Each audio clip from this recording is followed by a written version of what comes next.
Comme l'a dit Claude, je travaille à l'Université Lyon 1. Je m'occupe d'une équipe de 40 personnes qui est là pour aider les profs à utiliser tout ce qui est nouvelles technologies pour leur enseignement.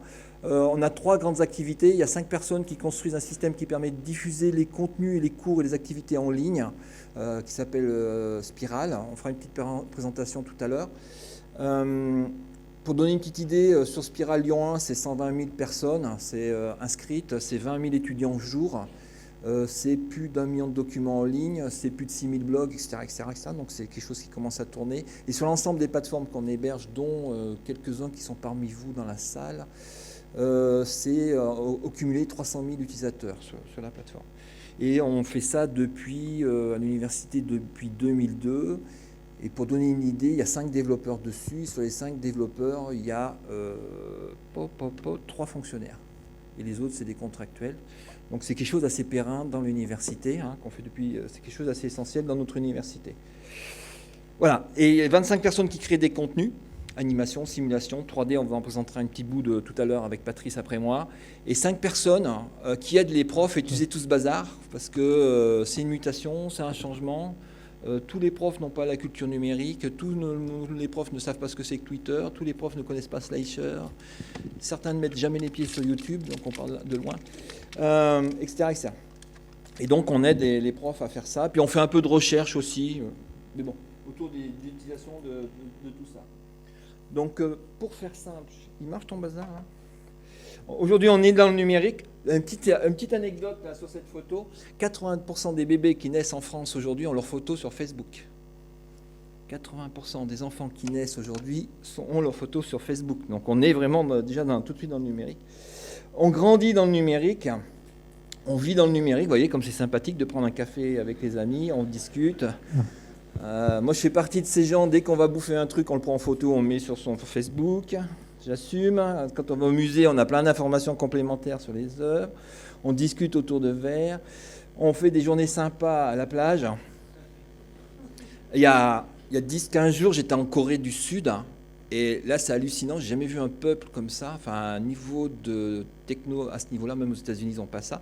Dans la rue, tout le monde marche avec l'écran comme ça. Tout le monde. Les gamins de 3 ans jusqu'à la mamie qui vend 3 carottes sur le marché, ils ont tous un smartphone et puis mieux que les nôtres, avec la télé, la 4G qui marche, etc. Bref, voilà, on a des rendez-vous sympas, ça permet de partager avec sa copine, etc. etc. Donc, même de conduire, de savoir où on va, enfin, il faut peut-être mieux regarder, on va. Voilà. Et puis, on est dans une évolution.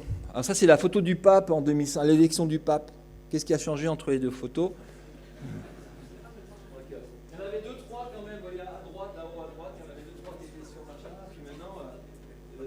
Si vous êtes allé à un concert, si vous mettez derrière le concert, les gens avec leur smartphone, leur iPhone, leur iPad, ils vous éclairent plus que la scène.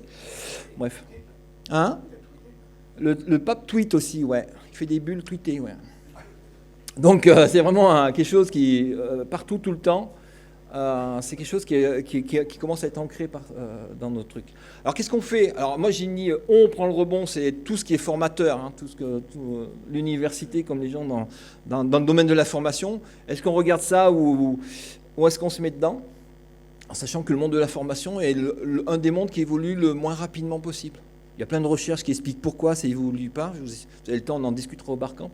Mais c'est un des mondes qui évolue le moins rapidement que possible. Mais il y a des choses qui sont en train de se passer qui fait que ça évolue quand même. Voilà. Pourquoi ça évolue pas ? C'est parce qu'il y a plusieurs raisons, mais une des raisons, c'est qu'on baigne dans un imaginaire collectif. Tout le monde pense qu'en mettant des... Voilà, ça, c'est une infographie dessinée en 1900, et ça sera quoi l'an 2000 ? Et on pensait que le prof, en mettant des contenus dans une machine, en branchant la machine sur les cerveaux, on allait faire apprendre aux étudiants, leur remplir les cerveaux. C'est pas du tout comme ça que ça marche. Et cet imaginaire, il perdure. Je ne sais pas si vous avez vu, les sous-doués passent le bac. Donc on les mettait dans une machine pour apprendre, et là, s'ils répondaient bien, ils avaient une sucette, ils répondaient mal, ils prenaient 2 paires de baffes. La pédagogie par la machine. Donc on est toujours dans cette logique, quand on parle de nouvelles technologies dans l'enseignement, on est dans cette logique. Alors là, je vous ai mis un petit modèle pragmatique fait par mon collègue Marcel qui doit intervenir ce soir, si j'ai bien suivi le programme. C'est quoi enseigner ? Alors lui dit toujours, enseigner, c'est mettre les étudiants en situation d'apprendre. Voilà, c'était la pause. En gros, Je résume, mais si vous voulez plus de trucs, vous voyez, sur YouTube, on a mis on explique ce schéma en une demi-heure de vidéo. Donc, si vous intéresse d'aller sur SlideShare, vous cliquez sur le lien et vous avez la vidéo. Donc, mais je vais résumer en 5 minutes. L'enseigner, c'est mettre des informations à disposition des étudiants pour qu'ils soient suffisamment motivés, que ça produise des activités en interaction pour faire une production, le chef-d'œuvre de l'étudiant. Ça peut être un mémoire, un écrit, etc., etc. Et tout ça, c'est un contexte pédagogique. Donc, c'est les 5, 1, 2, 3, 4, 5, 6, les 6 activités que je vais vous décliner, les 6 thèmes que je vais décliner aujourd'hui. Qu'est-ce que le numérique apporte à l'enseignement ? Au niveau de l'information, il y a quelque chose qui est assez énorme, je pense qu'il y a un impact qui est assez fort, c'est le volume d'informations auquel nos étudiants sont confrontés. Alors je dis nos étudiants au sens large, formation initiale, formation continue dans tous les domaines. Pour donner un exemple, ça c'est le volume d'informations qu'on a dans une encyclopédie papier classique. Et à côté, c'est le volume d'informations que vous avez sur Wikipédia. Vous avez la source, la référence là. Et donc, rien que sur Wikipédia, c'est des volumes qui sont gigantesques et qui croît tous les jours, qui augmente tous les jours. Et nos étudiants, ils ont accès très rapidement à ça. En 2 clics, j'ai accès à ça. Alors qu'avant, un bouquin, il fallait déjà le chercher, etc. etc. Mais il n'y a pas que ça qui croît. Je vais essayer de vous faire une petite démo. Alors.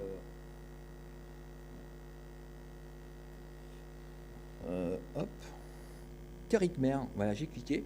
Pour vous montrer un petit peu, ici, là, l'idée, c'était pour vous montrer, c'est cette animation-là, vous direz de chez vous, ça marchera mieux. C'est quelqu'un qui s'est amusé à visualiser, vous montrer tout ce qui se passe seconde par seconde sur Internet. Le nombre de vidéos regardées sur YouTube, le nombre de tweets à envoyer sur Twitter, etc., etc. Pour donner une idée, en ce moment, il se dépose chaque minute, on parlait de YouTube là, chaque minute sur YouTube, il se dépose 5 jours de vidéos. Chaque minute sur YouTube, il se dépose 5 jours de vidéos. Alors vous allez me dire, ouais, mais il y a 4 jours, on voit des chats qui tombent des chaises. Ok. On voit Nabila qui raconte ses conneries. Ok. Mais il y a plein de choses intéressantes. Vous avez tous les cours des universités, enfin, pas françaises, mais évidemment, mais il y a plein de cours des universités, il y a plein, sur les SDIS, je ne sais pas si vous êtes allé voir, sur Dailymotion ou sur YouTube, il y a plein d'interventions, le SDIS 13, c'est Bouches-du-Rhône, ils ont mis pas mal de choses qui décortiquent, il y a des séquences et des choses comme ça. Il y a énormément de choses qui sont mises en ligne. La notion, l'idée, c'est qu'on est dans une dimension donnée qui explose, qui augmente tous les jours, mais on est dans un flux d'informations. On est baigné dans un flux d'informations et ça aide pas. C'est-à-dire que tout le temps, pendant que je vous parle, je reçois des messages, il y a des tweets, il y a des machins, des trucs. On est vraiment dans un flux d'informations. Et ce flux, ça va être de pire en pire. Ça, c'est l'INRIA qui avait tweeté un petit truc et qui disait que en 2016, en 2 minutes en 2016, on produira plus de données que pendant toute l'année 2003. En 2 minutes en 2016, on produira plus de données que pendant toute l'année 2003. L'année dernière, il s'est produit c'est 1000 fois plus de photos que dans toute l'histoire de l'humanité, depuis le début de l'histoire de la photo. Donc on est dans quelque chose qui est en train d'augmenter, de croître, et des choses comme ça. Donc il faut apprendre à nos étudiants à aller chercher des informations, recevoir l'information et être dans ce flux-là. Enfin, quand je dis les étudiants, même nous, on baigne là-dedans. Et donc sur les médias sociaux, on trouve énormément d'informations. Tout à l'heure, je disais qu'il y a les universités qui mettaient des cours. Si vous voulez vous recycler comme dentiste, il y a l'université de Michigan qui a mis tous les cours de dentiste en ligne. Puis c'est génial, comment on cure une carie, comment on extrait le machin, il y a tout. Des choses aussi, si vous voulez vous amuser avec vos gamins, mesurer la vitesse de la lumière avec votre micro-ondes, du chocolat et des cure-dents. Voilà la manip. Il y a des choses aussi un peu plus poussées comme toutes les vidéos les conférences, Collège de France, des choses comme ça. Un truc génial, alors je ne sais pas si vous faites un peu de chimie dans vos formations, mais il y a une ressource indispensable. C'est l'université de Nottingham qui a fait ça. Vous avez un tableau je ne pourrais pas vous le montrer, vous n'avez pas le flash, c'est ballot. Vous avez un tableau de Mendeleïev et chaque fois que vous cliquez sur une petite case du tableau de Mendeleïev, vous avez un petit cours de 5 à 10 minutes sur l'élément qui est derrière l'élément chimique, la composition électronique, les réactions chimiques, où c'est qu'on le trouve dans le monde, l'économie, etc. etc., etc. L'hydrogène, ils le font exploser, enfin il y a plein de trucs comme ça. L'or, ils sont allés filmer, c'est des profs, c'est en Angleterre, dans la banque d'Angleterre. Alors il est au milieu de l'or, vous verrez le prof, il a des yeux comme ça.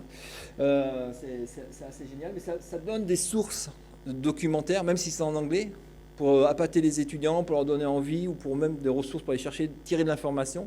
C'est quelque chose d'assez intéressant. travaillez bien sur les risques chimiques, non? Un petit peu? Un peu de chimie, hein. Un autre truc aussi qui est un peu connu dans le domaine de l'éducation, je ne sais pas si vous avez entendu parler, c'est la Khan Academy. Tout à l'heure, on parlait de YouTube.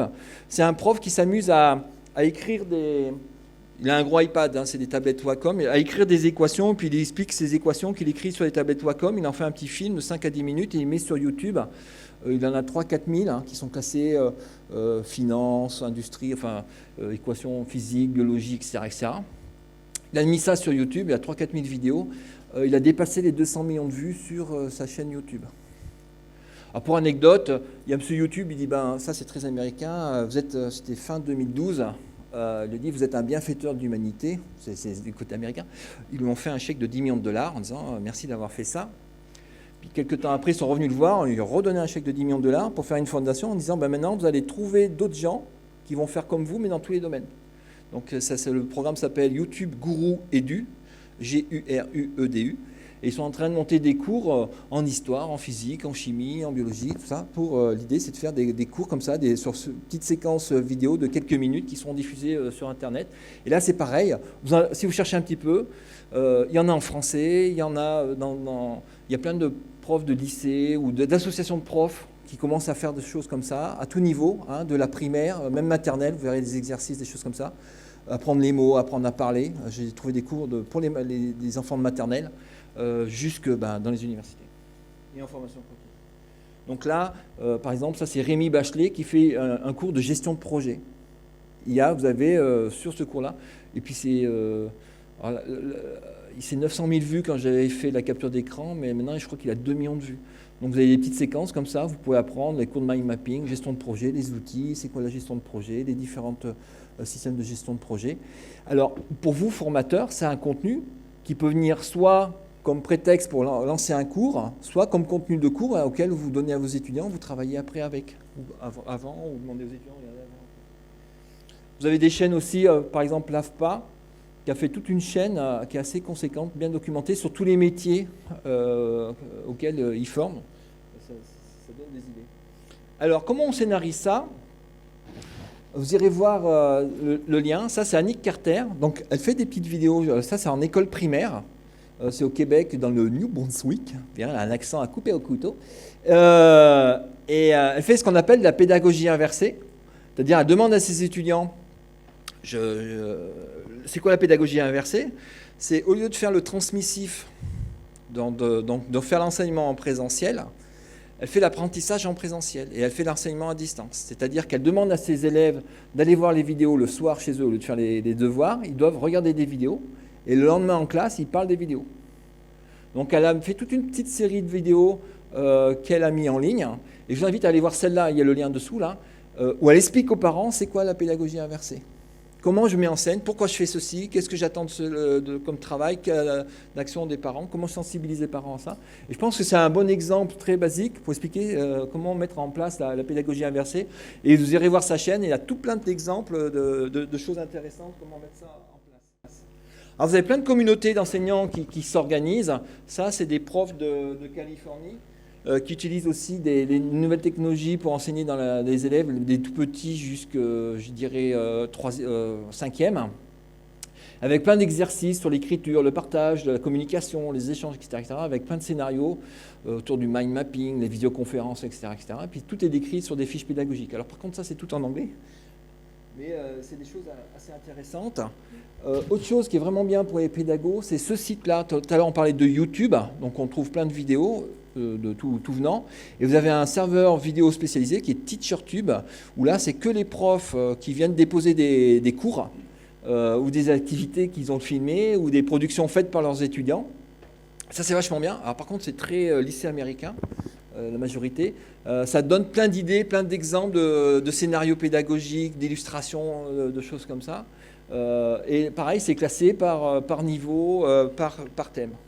Il y a un petit défaut sur ce serveur, ils n'ont pas les moyens de YouTube, donc c'est pas aussi rapide, mais c'est quelque chose de super intéressant. Et ensuite, je ne sais pas si vous connaissez TED, ça c'est la crème de la crème. C'est toutes les meilleures conférences qui ont été filmées sur des journées TED et qui sont centralisées sur ce site-là, dans tous les domaines. en neurologie, en sciences, en recherche, etc., etc. En informatique, en nouvelles technologies, il y a beaucoup de choses. L'intérêt de ce site, déjà, c'est des choses qui sont assez qualifiées. Et si vous cherchez un petit peu, il y a comment scénariser des classes inversées à partir des vidéos qui sont là, avec des scénarios qui sont préparés. Et chaque vidéo est traduite en 50 langues. Donc vous avez la transcription en français, le sous-titrage en français si vous voulez la récupérer. Et ça, c'est des thèmes de réflexion où on va pour les étudiants. Il y a pas mal de choses intéressantes. Et puis pour sa culture personnelle, c'est toujours bien d'aller voir un peu ce qu'il y a là-dedans. C'est assez intéressant. Et il y a tellement d'informations sur, parce qu'on est toujours dans le rubrique information, sur Internet. On voit même apparaître des mouvements comme celui-là, uncollege.org, où c'est des étudiants qui se disent bah, finalement on n'a plus besoin d'aller à l'école. On peut s'organiser par nous-mêmes, par les réseaux sociaux. Il y a tellement d'informations qu'on peut organiser nous-mêmes l'école. Et donc on peut s'inscrire là-dessus et puis la communauté des étudiants vont vous guider en disant bah, moi je suis intéressé par ceci, bah, tu vas trouver des ressources là. Ça reprend un peu, je ne sais pas si vous avez suivi, vous avez fait un peu de cours de la pédagogie, tout le mouvement qui tournait dans les années 1800 en France autour des écoles mutuelles. Vous avez vu ça ou pas? Oui, j'en reparlerai après. Il n'y avait pas de classe avec un prof. Il y avait des systèmes où bah, les étudiants qui savaient expliquaient à ceux qui ne savaient pas dans des grands hangars et ils apprenaient comme ça. Mais on reverra après parce que c'est des choses qui ont été reprises par la suite. Donc là, on était sur la partie information. Qu'est-ce qui change? Je vais aller vite sur la partie motivation. Sur la partie numérique, qu'est-ce que le numérique va changer sur la partie motivation? Une partie de ce qu'on va faire va servir à... Donc il y a la motivation, il y a plein de facteurs qui rentrent dans la motivation, pourquoi on suit une formation, etc., etc. Et le numérique va changer une partie des choses, c'est... il y a une nouvelle donne qui marche surtout chez les jeunes, c'est son identité numérique. Ce que je fais en formation va valoriser mon identité numérique. L'autre fois, moi je travaille beaucoup avec des entraîneurs de rugby, et je discutais avec un, il me dit, moi je filme toutes les mêlées, tous les entraînements qu'on fait avec les jeunes, même des petites séquences courtes, parce que les gamins, ils adorent en rentrant dans l'entraînement, trouver la vidéo, la mettre sur la Facebook, et tous les copains viennent commenter la vidéo. Donc ce que je fais dans ma formation, ça me sert pour montrer aux autres que j'apprends des choses, que j'en suis fier, j'en suis content d'appartenir à un groupe, etc., etc. Donc ça, c'est des notions un peu nouvelles, pas toujours faciles à manipuler, mais on reverra des exemples par la suite plus concrets. C'est des choses qui sont nouveaux dans la façon d'utiliser ces outils-là. Et l'autre intérêt, je parlais de l'école mutuelle, ça c'est un programme, vous verrez là, justement, j'ai découvert dans une conférence TED, c'est un programme dans les années 2000 fait par Sugata Mitra, qui est un prof de sciences de l'éduc à l'époque qui était en Inde. Et le problème qu'ils ont en Inde, c'est qu'ils n'arrivaient pas à mettre des écoles dans tous les villages, pour les problèmes de caste, pour les problèmes de route, enfin bon bref. Et ce qu'ils faisaient, c'est que dans certains villages, ils achetaient une maison, ils faisaient un trou dans le mur, d'où le nom du programme, trou dans le mur. Ils mettaient un ordinateur avec un pad, comme un pad ici. Et l'ordinateur était connecté à Internet, et puis ils laissaient ça dans la rue. Et puis ils filmaient ce qui se passe. Allez voir, c'est assez édifiant. C'est des gamins qui ont à peine à manger, qui sont à peine habillés, qui savent à peine lire et écrire, et qui sont mis comme ça devant l'ordinateur. Et puis il décrit tous les processus qui se passent pendant plusieurs mois, il filme ça, il a théorisé, etc. Et de fil en aiguille, il y a un gamin qui arrive, qui appuie sur le pad, quand il bouge le doigt, ça fait bouger la souris. Puis à un moment, il sort ça, ça fait cliquer. Il dit aux autres, regardez, je sais cliquer. Et de fil en aiguille, en quelques mois, il y a plusieurs centaines de gamins se mettent sur un ordinateur et commencent à apprendre par eux-mêmes, à s'échanger, etc.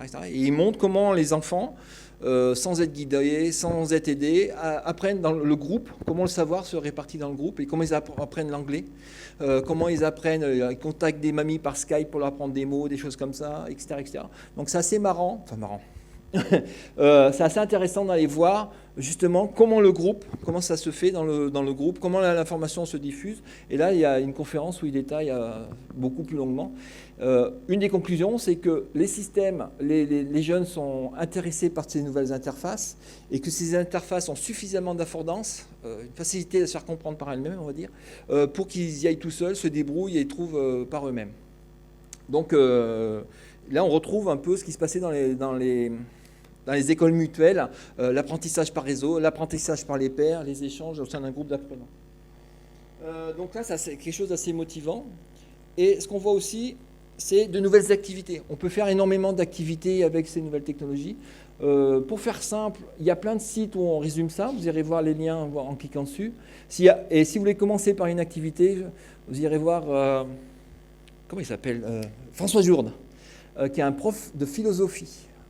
Et comment il utilise, par exemple, les Google Docs pour faire des rédactions en philosophie. Comment il utilise l'iPad, les smartphones en classe pour apprendre à écrire, à rédiger en collaboratif des choses. Comment il utilise, par exemple, des choses comme Fakebook, un faux Facebook, où il dit à un étudiant, bah, toi tu seras Spinoza, toi tu seras Kant, toi tu seras machin. Chacun prend un rôle d'un philosophe et les gamins doivent agir dans leur Fakebook comme s'ils étaient le philosophe, avec leurs outils de tous les jours. Et comment ils s'imprègnent des gens qui sont morts, parce que c'est chiant, la philosophie, ils sont tous morts. Et comment ils s'imprègnent, ils se mettent dans la peau des philosophes, ils incarnent le philosophe, ils jouent le philosophe avec leurs outils tous les jours. Donc, et puis il y a plein d'outils, François c'est un fou furieux de la technopédagogie, il a plein d'astuces, allez voir les vidéos, son blog, et puis tout ce qu'il fait, sa production, ça donne plein d'idées, hein, j'ai de citer des exemples, mais lui aussi donne plein d'idées de comment utiliser les technologies. Ce qui est intéressant aussi, ce qui change aussi, c'est la dimension des interactions qu'on peut avoir avec le numérique. Alors il y a deux dimensions que nous on connaît bien, c'est la dimension perso, moi je me connais bien, c'est la dimension classe, comme un peu aujourd'hui avec un prof qui est en relation avec des élèves, ça on sait à peu près gérer, le présentiel, le synchrone, on sait faire, c'est le premier cercle. La dimension communauté, donc là on est presque dans la communauté parce que vous venez de différents environnements, on dépasse la taille de 50, une communauté, c'est jusqu'à 1000 personnes. Donc là, on a des outils, c'est une institution, c'est un lycée, c'est un collège, c'est un centre de formation. Et ensuite, il y a la dimension réseau. Et là, le numérique va nous aider sur la dimension réseau.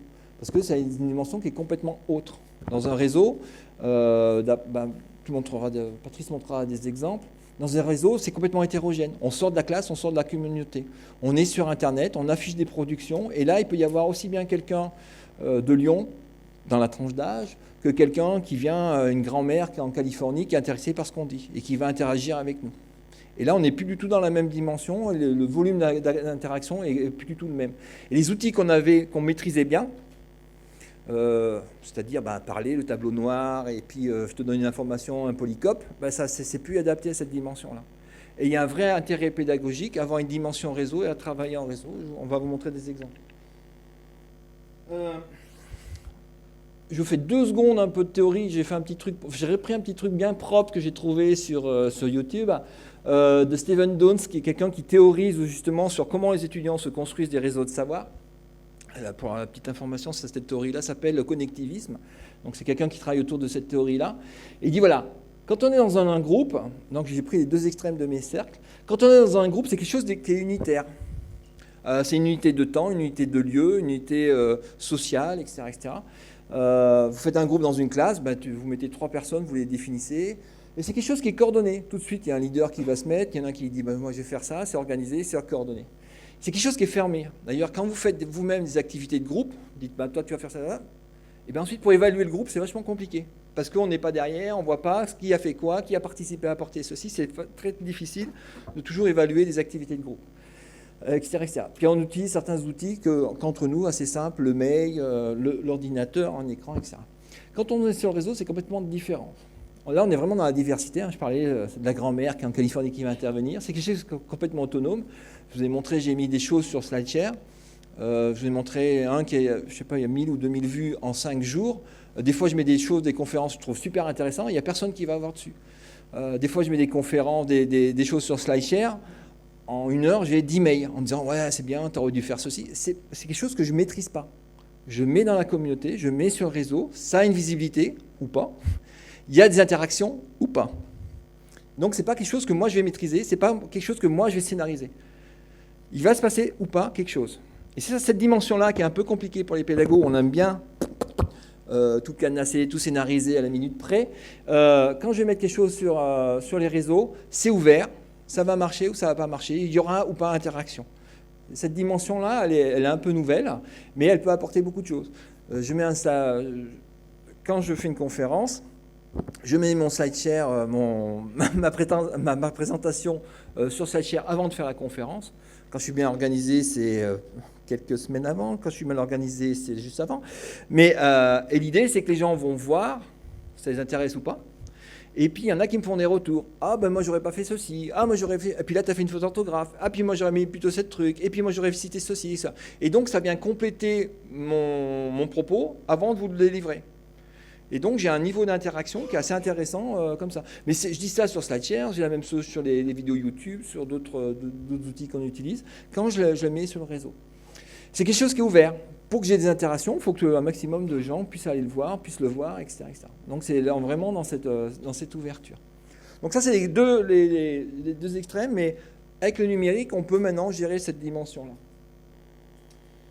Un exemple, par exemple, sur les interactions, ça c'était en 2008, le doyen de médecine m'avait envoyé un étudiant de pharma pour faire une thèse en pharmacie.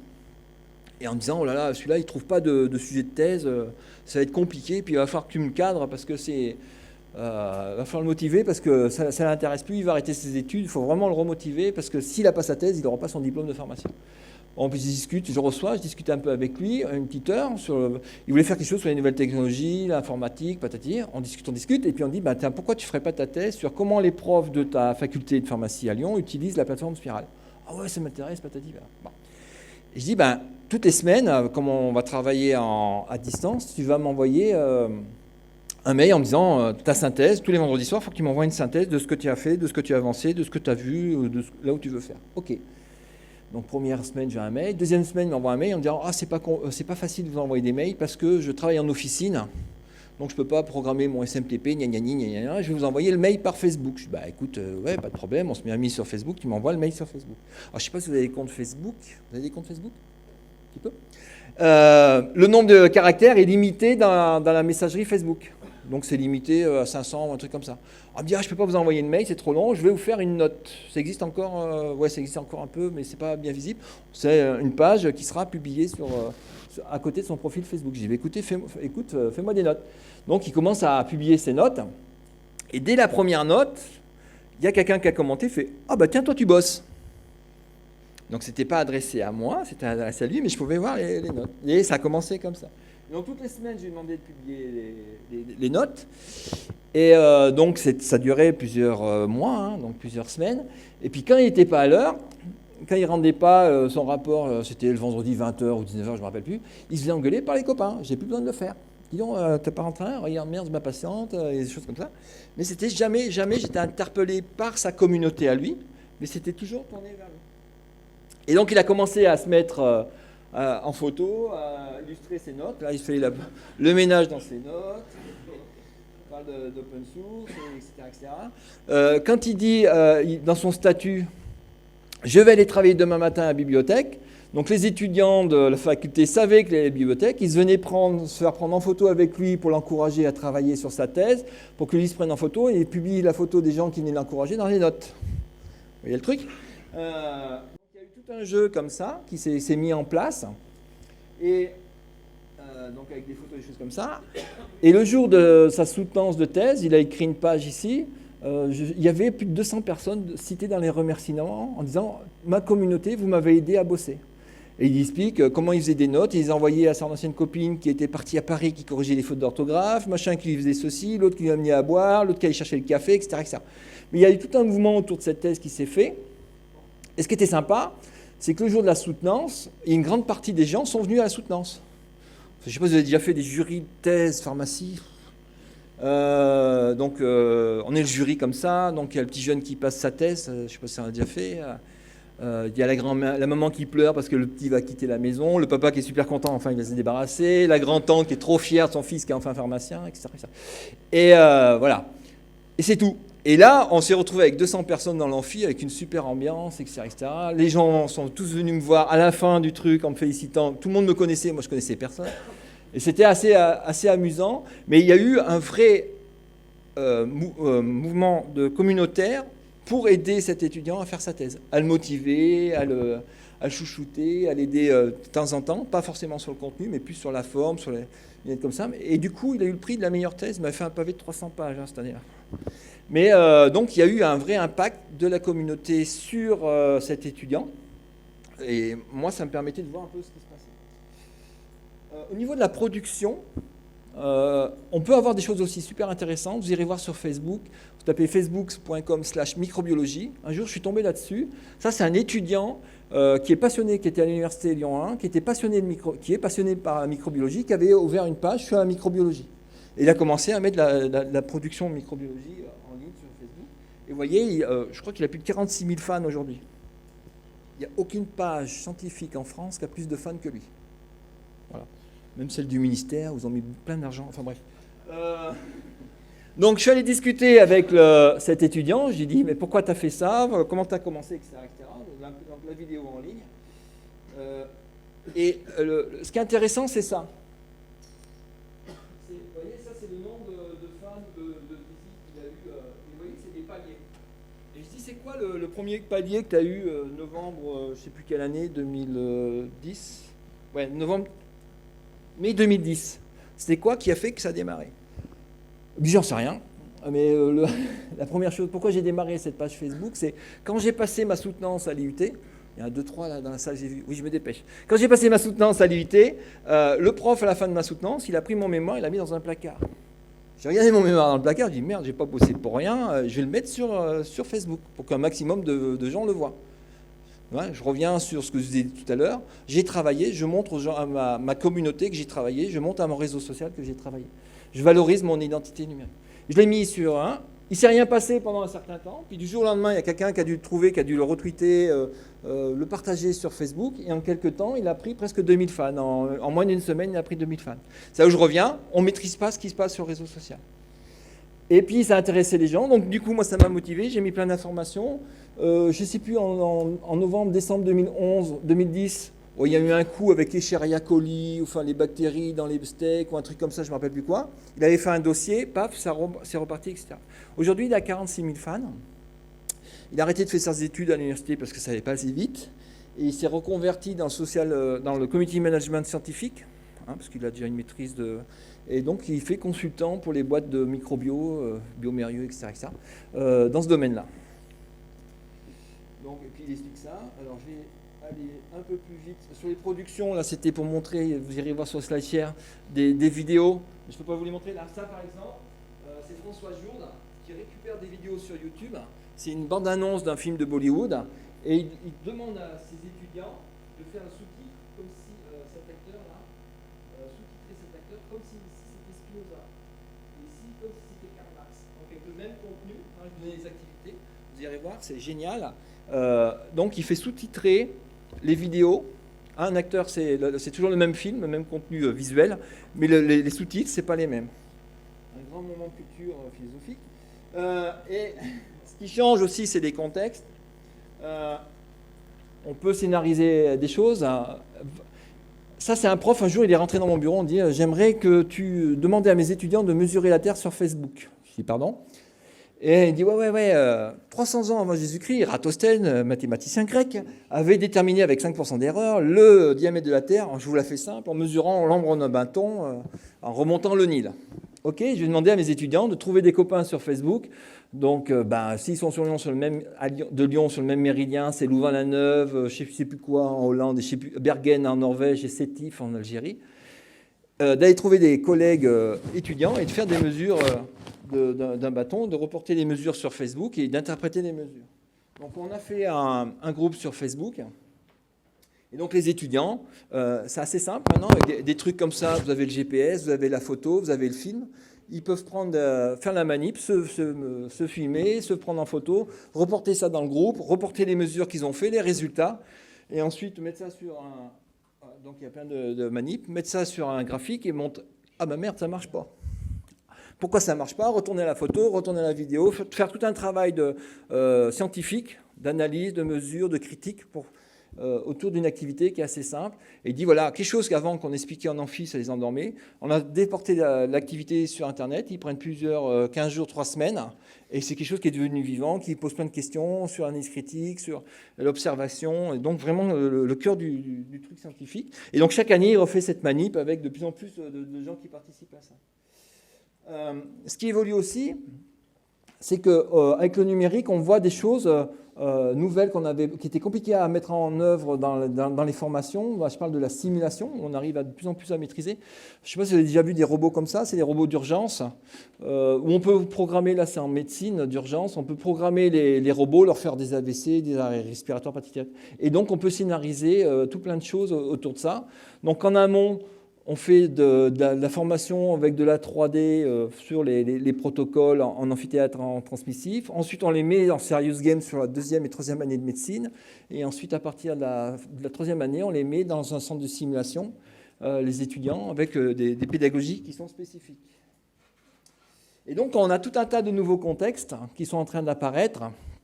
Donc les barcamps, on va en faire un tout à l'heure. Donc chacun, vous avez des ordinateurs, vous avez des trucs à montrer. Vous avez le Wi-Fi. Bon, on ne peut pas tout encore tout ça. Vous avez le Wi-Fi, vous vous posez, vous les montrez aux gens. On va tous participer au barcamp et échanger. Des explore camps. Vous avez des MOOC. Je ne sais pas, vous connaissez les MOOC ou pas? Massive Online Open Courseware, c'est des cours massivement ouverts. Ça, c'est depuis l'année dernière. Vous avez c'est plus connu depuis l'année dernière, mais ça existe depuis 2008. Vous pouvez vous inscrire sur Internet à des cours où il y a entre 100, 1000, 10 000, 100 000, je crois le plus gros, c'est 300 000 participants. Donc sur des sessions données, vous avez des thèmes donnés, intelligence artificielle. Il y en a qui veulent faire, j'ai un projet à l'université, imagerie médicale par exemple. Tous les thèmes comme ça, vous pouvez vous inscrire et suivre un cours et ça va vous donner non pas un diplôme, mais un certificat de participation. Des webinaires, donc c'est des vues en ligne, des serious games, c'est des jeux sérieux pour apprendre. J'ai fait un Fab Lab la semaine dernière, cette semaine, c'est pour apprendre à construire des objets avec des imprimantes 3D, des petites bricoles en informatique. On peut monter maintenant pour pas très cher, un petit ordinateur, c'est 30 €. Avec 30 €, on peut bricoler des choses avec le Wi-Fi, etc. Se plonger dans des mondes immersifs, partager au niveau du social learning, aller dans des learning centers, il faut qu'on change les locaux. C'est-à-dire que là, on est super formaté. Je suis devant, vous êtes tous assis, bien gentils, vous ne bougez pas, vous ne tweetez même pas trop, c'est pas bien. Mais le format de la salle impose un format d'enseignement. Ou c'est le format d'enseignement au fil des temps, on a construit comme ça. Et on voit apparaître, vous irez voir sur Google, tapez Learning Center, allez voir, visiter la visite virtuelle de l'EPFL à Lausanne. Si je change les locaux, l'aménagement de mes locaux, j'ai changé la façon de travailler, la façon d'échanger pour le travail collaboratif, pour la réflexion, pour les échanges, etc. etc. L'impact des locaux est assez fort. Et donc, si je veux valoriser mon présentiel, si je fais des classes inversées, maintenant je peux changer ma pédagogie avec ces nouvelles technologies. Si je fais du transmissif dans des classes, je reste un peu dans le même modèle. Il y aura aussi un impact sur la façon d'aménager les locaux.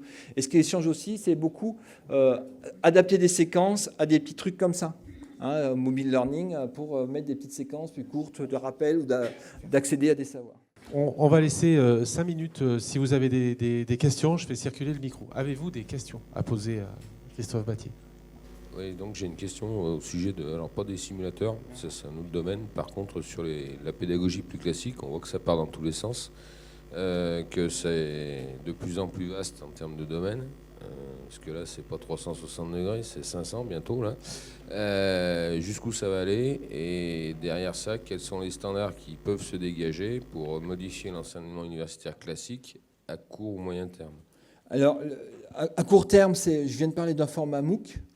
Ça, c'est à très court terme parce que, par exemple, sur un serveur de MOOC comme coursera.org, vous avez plus de 5 millions d'inscrits aujourd'hui. Donc, c'est quelque chose qui a pris de l'ampleur. Vous avez, en France, vous allez avoir une centaine de MOOC d'ici la fin de la 2014 qui vont être ouverts. Et sur la formation qui continue, on ne peut plus enseigner, la valeur du diplôme va diminuer. C'est-à-dire qu'aujourd'hui, alors je ne devrais pas dire ça en tant qu'universitaire, mais en France, surtout en France, c'est sacré un diplôme. On peut faire avec un bac plus 5, je caricature à peine, on peut faire n'importe quoi. Alors, si on n'a pas le bac, on ne peut rien faire. Alors que maintenant, vous irez voir une conférence, on parlait de TED, Jacques Froissart, qui est recruteur sur les nouvelles technologies high-tech, il dit, avant, quand je recrutais un étudiant, je prenais l'annuaire des anciens d'une école d'ingénieurs en télécom, en biomachin, et je regardais ce qui était disponible à peu près. Maintenant, quand je veux recruter quelqu'un, je vais sur Internet et je regarde les compétences qu'il a. J'en ai rien à foutre du diplôme, je regarde les compétences qu'il affiche sur Internet. Et c'est ça qui m'intéresse, parce que ça va trop vite. Les nouvelles technologies, 65% des étudiants qui sont des lycéens qui sont à l'école aujourd'hui feront un métier qui n'existe pas dans leur carrière. 65% des étudiants feront un métier qui n'existe pas dans leur vie. Donc, ils seront obligés de se former tout au long de leur vie. Ils seront obligés de se former de plus en plus rapidement sur des technologies de plus en plus compliquées. Donc, on est obligé d'adapter des formats de formation de plus en plus courts et de plus en plus rapides. Mais, vous irez voir, il y a une conférence de Michel Serres qui s'appelle Petite Poussette. Vous allez sur YouTube, vous avez Michel Serres, Petite Poussette. Et il dit, voilà, ce qui change avec toutes ces nouvelles technologies, c'est que tous les savoirs seront transmis. Les étudiants, les élèves, les formés, les stagiaires, je ne sais pas comment vous les appelez, les apprentis auront accès à tous les contenus. Vous pouvez faire des fiches techniques sur tous vos appareils, vos machins, vos trucs. En quelques secondes, ils pourront réviser n'importe quoi. Donc, il va faire une dévolution cognitive, c'est-à-dire mettre tous ses savoirs là-dedans. Mais s'il reste neuneux, s'il ne devient pas intelligent, il ne saura jamais s'en servir. Il regardera plein de choses, il ne pourra pas s'en servir. Donc, ce que ça va changer, c'est qu'on aura accès de plus en plus d'informations, mais il faudra développer son réseau de savoir, c'est-à-dire savoir à qui je vais demander pour valider les informations, parce qu'il y en a de plus en plus, pour accéder à mon information. Donc, ce qui va changer, c'est la place du diplôme. Ce qui va changer, c'est la durée de l'étude. Il y aura des formations, des sessions de plus en plus courtes. Et donc, on va changer les formats. Merci beaucoup. Je voudrais rebondir sur la question qui a été posée. Derrière cette question, il y a une question fondamentale qui est celle de la pédagogie. On a le sentiment sur cette présentation que la technologie conduit la pédagogie et que, en particulier, la place du formateur est aujourd'hui celle d'allumer l'électricité et de partir boire un café. Je voudrais insister sur le fait que la formation reste absolument prioritaire et fondamentale et que la technologie doit être à sa place en étant un moyen au service du formateur. L'auto-formation est une absurdité. Si je me permets de parler de cette façon-là, c'est que je fais de la formation dynamique depuis 45 ans. Et que sur le plan technologique, je connais qu'une rupture technologique qui ait changé le monde, c'est Gutenberg. Pour le reste, et si on en a le temps, je vous parlerai de cette formation que je viens de créer sur le risque lié aux installations photovoltaïques pour le SDIS. Ce qui est important, c'est de savoir où on veut aller, quel est l'objectif. Ce qui est important, c'est de savoir comment s'établit la relation entre celui qui sait et celui qui apprend. Par définition, celui qui apprend sans savoir où il doit aller a certainement du mal à installer son auto-formation. Donc, c'est le formateur qui est au centre du système et le système est au service du formateur. Donc, il sera important à un moment de la journée de reparler de pédagogie et de formation parce que je pense qu'autrement, on va casser un certain nombre de vocations de formateurs. Ce n'est pas le formateur au centre du système, c'est l'apprenant. Et l'auto-formation, je n'ai pas parlé d'auto-formation, il faut qu'il soit motivé. Et par exemple, dans Shugata Mitra, les processus qu'il y a, ce qui est intéressant, c'est le processus de validation par les pairs, et motivation par les pairs. C'est une communauté qui se crée. On ne va pas apprendre tout seul pour apprendre tout seul, ça c'est clair. Mais on peut apprendre en groupe, on peut apprendre en communauté, alors soit avec ou sans formateur. Ce qui est intéressant, là on a ouvert, nous, un MOOC pour former les profs à faire des MOOC. Et on voit qu'il se passe plein de choses entre eux sans que nous, on ait un formateur, on ait à intervenir. Les gens s'organisent, ils se motivent entre eux, ils échangent entre eux. Et c'est cette dimension réseau qu'on ne maîtrise pas est très riche et très intéressante à suivre. Alors, on n'est pas dans l'auto-formation, ils ne vont pas le faire tout seuls parce qu'ils ne sont pas motivés. Mais j'expose ma vue aux autres, je partage mes idées, je me fais motiver par les autres, j'échange avec les autres, je fais valider mes idées par les autres, je pose des questions aux autres, j'ai des réponses. Et ça, on voit que c'est super riche. en 15 jours, on a eu 600 inscrits. Et il se passe plein de choses entre eux, ils échangent, ils partagent entre eux, beaucoup plus que ce qu'on pensait. Ils font de leur visio, ils parlent pendant des heures, des choses comme ça. Il y en a un qui nous a fait tout un manuel d'utilisation de la plateforme en 1 heure, enfin, énormément de choses. C'est d'une richesse incroyable. Et en tant que formateur, ça change notre posture, parce qu'on ne va pas tout maîtriser, on ne va pas tout diriger. On crée un écosystème et on voit qu'il se passe plein de choses. Alors, tous les cours ne seront pas comme ça, toutes les formations ne s'y prêtent pas. Il y a des choses où on va apprendre beaucoup plus techniques, sur les gestes de la vie, de tous les jours, massage cardiaque, on ne va pas le faire ça en MOOC. Mais il y a des domaines où on peut passer. Et ce qui est intéressant, ça nous paraît, un des grands principes dans la pédagogie, c'est la variété. C'est pas toujours faire la même chose parce qu'on ennuie les étudiants, ça j'ai oublié de le dire aussi, c'est que les étudiants, ils sont habitués à ce que ce soit varié et ils sont maintenant de plus en plus habitués à ce que ce soit dynamique et interactif. Et donc, les technologies nous permettent de travailler sur la variété des situations, des usages, des postures et des échanges.